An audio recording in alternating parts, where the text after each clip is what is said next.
지친 하루를 달래줄 어머니의 손맛 그대로. 올바른 재료와 정성 담은 손질. 홍시로 완성한 달콤한 감칠맛. 집에서도 편하게 택배로 받아보세요. 매콤하게 땡기는 감칠맛. 장간의 양념게장. 검색창에 장간의 양념게장을 검색해보세요. 자, 요즘 금융사고 계속 기사 뜨는데요. 어디가 가장 사고 많이 일으켰나요? 1등 어디일 것 같아요? 기사화된 거는 우리가 많이 됐지만 실제 1등은 KB입니다.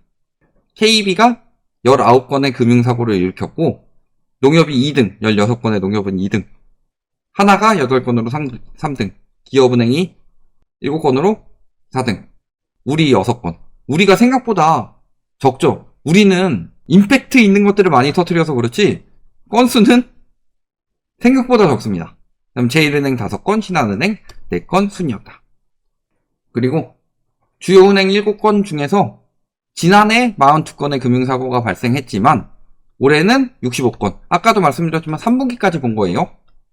3분기까지 65건으로 연말까지 하면은 거의 2배 가까이 늘어나지 않을까 생각이 들고요.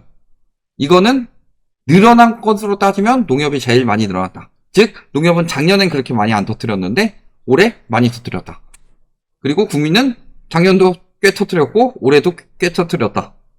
이런 상황이 된 거죠. 그리고 하나은행이나 신한은행은 오히려 줄었다. 작년에 좀 더 터뜨렸다. 자, 올해 금융사고만 1137억 원이고 6년간으로 따지면 우리은행이 가장 많네요. 6년간 사고 금액이 우리은행이 가장 많고 그 다음에 KB, 농협 이 순으로 가네요. 하나나 신한은 별로 안 되고. 그러니까 저기 우리가 물론 이거는 올해 게 아니고 올해 것만 뽑은 건 없고 지금 6년간으로 나왔지만 우리가 건수는 적은데 크게 터뜨린 건 맞는 소리죠. 즉 금융사고로 인해서 은행권 손실이 커진다. 진짜 돈잔치는 여기 있었죠. 이게 진짜 돈잔치지. 여태까지 은행권 돈잔치 한다고 막 뭐 성과급이니 퇴직금이니 이야기하고 있는데 퇴직금은 내보내려고 주는 겁니다. 대기업이 하면 구조조정이고 금융권이 하면은 돈잔치였는데 그런 것들은 들어가죠. 그런 거고 건수로 따지면 우리은행이 진짜 괜히 그렇게 굵직굵직한 거 많이 터뜨리고 괜히 금감원 조사를 받고 괜히 제재받고 하는 게 아니다. 그러니까 요즘에는 진짜로 우리나라 은행이요 괜히 위험해지는 게 아니에요.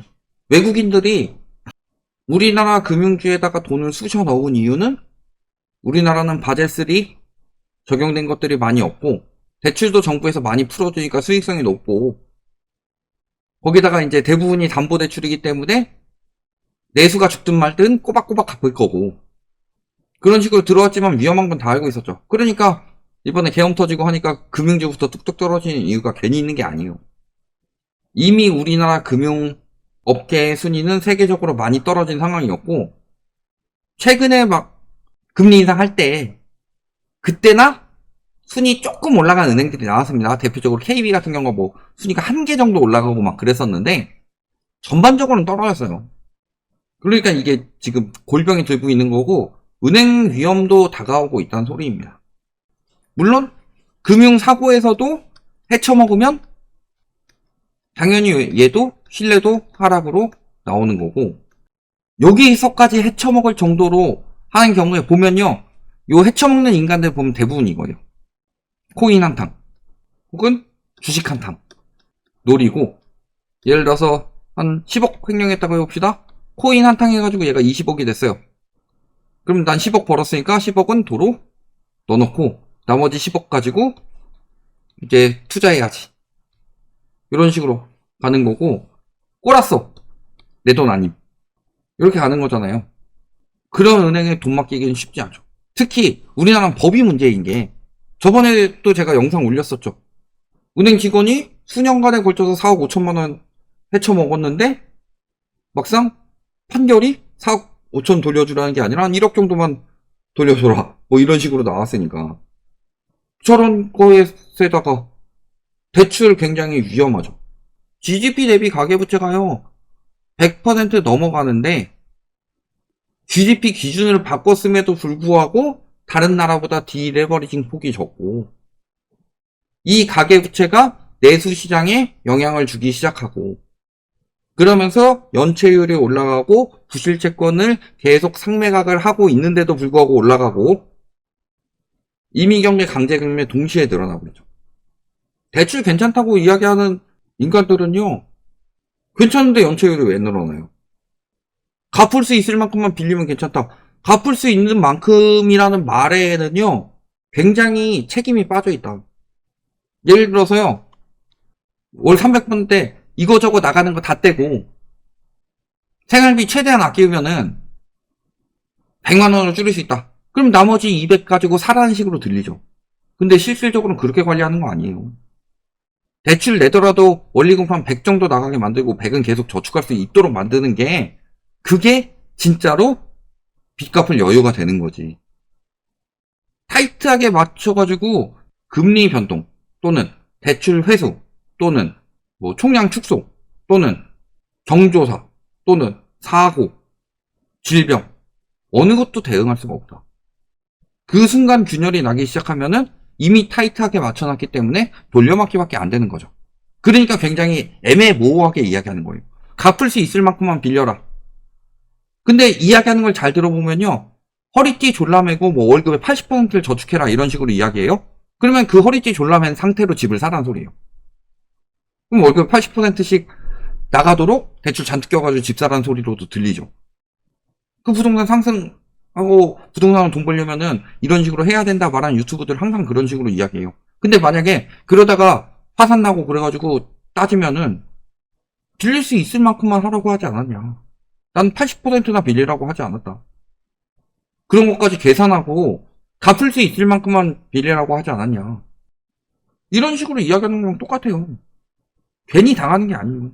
그게 DSR이에요. 그래서 DSR의 핵심인 거예요. 전세 DSR 내수 때문에 연장한다? 개소리예요. 그런 이야기하는 정치인들이요. 그런 이야기하는 금융수장들이요. 사기꾼 아니면 빡대가리예요. DSR이 뭔지도 모르니까 대출 많이 내주면 경제 살아난다. 이딴 생각하고 있는 빡대가리 아니면은 그런 식으로 애매모호하게 이야기해가지고 가계부채로 자산붕괴 막으려는 사기꾼밖에 안 된다. DSR이 소득 대비로 돈을 빌려주는 것이기 때문에요. 가계붕괴를 막을 수 있는 핵심이에요. 근데 경제를 살리기 위해서 DSR을 미룬다? 그 다음에 그 전에 박상우 국토부 장관이 그런 이야기 했었죠.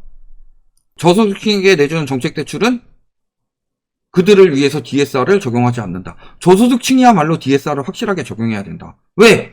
DSR 40% 적용해도 남는 60%로 먹고 살기 힘든 저소득층이 얼마나 많은데. 연봉 8,500을 저소득층이라고 분류해놓고 DSR을 우회해주는 게 제정신이에요?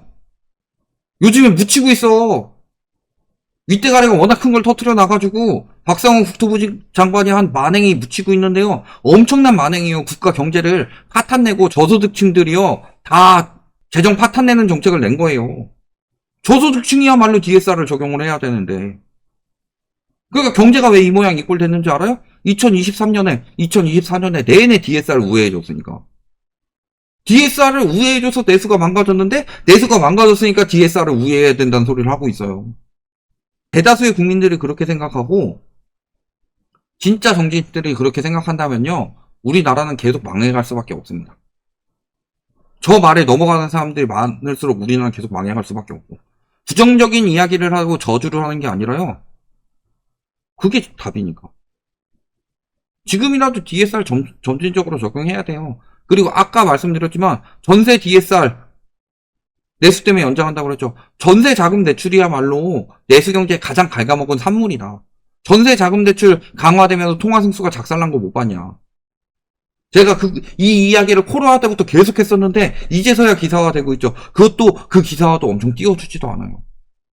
전세 대출 때문에 내수 망가진 게 다 데이터로 나오고 있는데 주거비 때문에 죽는 거예요. 애 안 낳는 거 뭐 요거저거 뭐 핑계 엄청 많이 대지만 핵심은 주거비예요. 먹고 살기 힘들어서요? 주거비 때문에 먹고 살기 힘든 거예요. 주거비만 정상화돼도요. 지금 주거비 부담에 반토막만 나더라도요, 먹고 살기 그렇게 안 힘들어요. 뭐 육아 시간이 어쩌고 저쩌고 맞벌이 안 해도요, 충분히 어느 정도 키울 수 있는 가정들 훨씬 많이 늘어날 거예요. 요거 기사 하나 보실래요? 자, 신혼부부 10쌍 중 2쌍이 억대 연봉이라고 합니다. 특히 서울 같은 경우는 10쌍 중 3쌍이 억대 연봉이라고 합니다. 왠지 알아요? 억대 연봉이 나오지 않으면 결혼도 못해요. 내 집 마련까지는 모르더라도 적어도 전세라도 맞추려면 억대 연봉 정도 나와줘야 된다는 소리예요. 그렇지 않으면 결혼도 못해요. 그 중에 가장 핵심이 뭐겠어요? 왜 서울이 유독 더 높을까요? 서울이 돈을 무지하게 잘 벌어서? 서울이 집값이 비싸니까. 전세도 비싸고 월세도 비싸니까. 근데 해답을 왜 자꾸 딴 데서 찾냐? 집값 안 잡고서 다른 데서 해답 찾으려고 하니까 막 엉뚱한 거 뭐 교육비가 어쩌고 저쩌고, 강사 출신으로 단 한 가지 더 이야기할 게 있다면요. 교육비가 왜 많이 들어가는지 알아요? 부모가 맞벌이 하니까. 부모가 맞벌이를 하게 되면요, 애가 어디서 뭔 짓을 할지 모르기 때문에 학원에 박아놓는 사람들이 많습니다. 제가 만난 학부모 중에 그런 분들 굉장히 많았어요. 그런 것도 문제고. 결국에는요, 맞벌이를 해야만 살 수 있는 삶이다. 이게 문제인 거예요. 맞벌이를 하면 풍족한 삶이 아니라 맞벌이를 하지 않으면 생존할 수 없는 삶이다. 그러면 절대 애 못 낳습니다. 집값을 안 잡으려고 하니까 자꾸 대책들이 헛짚는 거다. 교육비가 어쩌니, 뭐 육아 시간을 늘려줘야 된다느니 어쩌니. 육아 시간 늘릴 시간이 어딨어요. 그 시간에 돈 벌어야지. 그래서 지금 다들 골로 가고 있는 거고, 뭐 금융사고도 이야기했지만 금융사고보다 더 핵심적으로는요, 대출사고가 많이 터질 수밖에 없는 거다. 글로벌 금융위기 때 리만 브라더스 은행 어떻게 무너졌다고 그랬죠? 돈으로 안 오고 담보로 와서 그래요. 근데 경매가 역대급이라고 합니다.